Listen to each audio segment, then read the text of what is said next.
Welcome into the latest edition of the OKPreps Verbal Commit. I'm Michael Knight, sitting down with the latest verbal commit in Oklahoma. He's Booker T. Washington 2020 wide receiver J.J. Hester. You see the Missouri shirt, you see the Missouri hat. He's just committed to the Tigers in the SEC. J.J., let's start right there. Very simple question. You've been asked a lot already.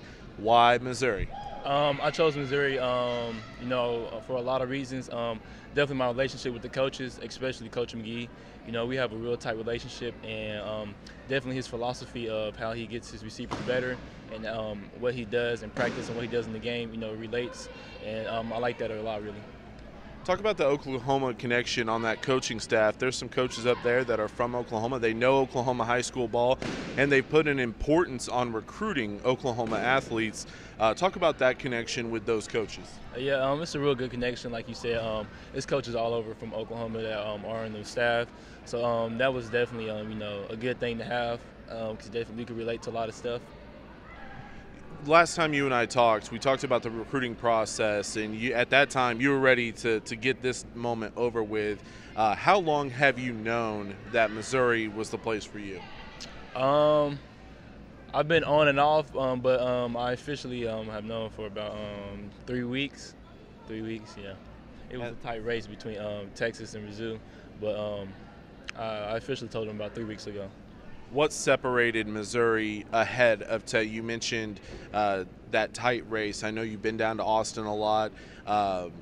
What separated Missouri from Texas? It's in the SEC, definitely. No knock on the Big 12, but this SEC I believe is like the best conference, and like I said, just my relationship was better with the coaches there. I was going to say, man, Big 12, as a wide receiver, they love to throw the ball around, so definitely no knock on them. All right, you mentioned 3 weeks ago you told the coaches. I love hearing those stories. I'm sure they were very excited. Talk about that conversation when you finally made the call and said, hey, I'm coming up to Columbia. Man, the first person I told was Coach McGee, and he was like, are you for real? He was so happy for me. He was bumping music the whole night and just joyful. And then the next person I told was the head coach, Coach Odom.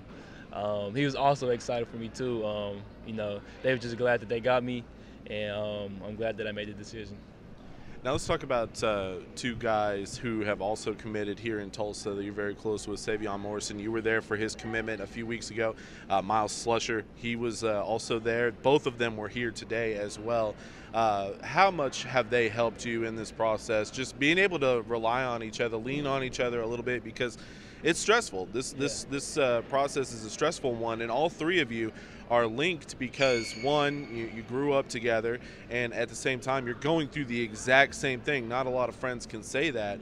How have you relied on them and vice versa? We've relied on each other a lot. We all have been through this process now. One of us just needs advice or help. We just look towards one of us, and we just give it to them and to help out in the best way we can. The recruiting process in general, you've been going through it since probably about your sophomore year, into freshman year, going into sophomore season. You've been dealing with colleges, calling you, messaging you, wanting you to come out. You've visited places all over. I want you to take a couple seconds and think about all of it and tell me what was the craziest moment during this recruiting process, whether it's an offer, a phone call, a recruiting pitch, whatever it may be. What's been the craziest moment for J.J. Hester when it comes to the recruiting process? It's been a lot of crazy moments, but I think I'm going to have to go with receiving my first offer, actually. It was just a regular school day on a Friday, actually, January 13th to be exact. Just in class doing my work. School's about to get out, just ready to, go home and chill, and then I get called out of the classroom to go talk to the Arkansas staff, and I'm just going to go talk to them. They talk to me for a little bit, then they tell me that they're going to give me a scholarship. And from that moment on, it was so surreal. I couldn't even believe it, and I just want to thank them, for believing in my talents. But yeah, that was definitely the craziest moment in my recruiting. Let's talk about Booker T a little bit. You've been a huge part of this football program for several years now, since your breakout season earlier on. You know what it takes to win a state championship. Obviously, this season Didn't start out the way you'd like over in Bentonville, but look, it's a non-district game. You have plenty of opportunities to bounce back. Let's talk about the bounce back immediately going on the road against a really good Bishop Kelly team. How fired up are you guys to play them? Because I know they're fired up to play you guys. We're very fired up, like you said, last week didn't go too good, so we're very hungry. We're just trying to get a win under our belt, and we're ready to go. Offensively, obviously being shut out, offensive guy, you're probably a little upset about that, irritated. Don't want to hear a guy like me talk about it at this point. How do you guys turn things around? How do you figure out, what went wrong on Saturday, fix it, and then, make it better on Friday night? Just watch film and then going to practice and fixing it, and just being ready in the game so it doesn't happen again. Now, let's talk about big picture. Obviously, it's a huge game with Bishop Kelly coming up, but Booker T. Washington year in, year out has state championship aspirations. And I mentioned, what it takes to win a state title. You won one as a sophomore. What does this team have to do to take that next step, to beat a Bixby in district play, to take care of business against Bishop Kelly, and go on to win a state championship? Just discipline, and we just got to get better day in and day out.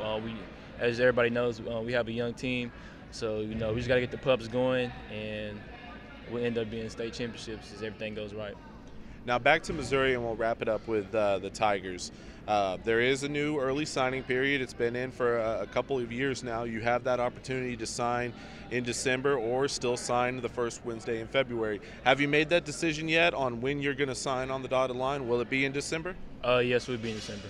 Do you plan on graduating early? No, I would stay back and play basketball and track. Basketball, yeah. Look, the Hornets won a state title in March with Bryce Thompson, Trey Phipps. Add J.J. Hester to the mix. And how excited are you to get we're sitting here on the court. How excited are you to show off your talents? It's been a couple years since you've been playing basketball, man. Yes, it has been a couple years. I'm just glad to be back on the court. I definitely missed it. One reason why I wanted to come back is I just wanted to enjoy my senior year and just make sure I left with no regrets. That's right. Look, you only do high school once. That's the right approach to take. I'm looking forward to it. Look, I'm excited to watch you on the football field, no doubt, but I'm excited to see this guy on the basketball court. There's no doubt about that. JJ, congratulations on your commitment, man. I know it's been a long process, stressful at times, fun at times. Congratulations on committing to Missouri. Looking forward to seeing you play in the SEC, man. Thank you. He's JJ Hester. I'm Michael Knight, and this has been another edition of the OKPreps Verbal Commit.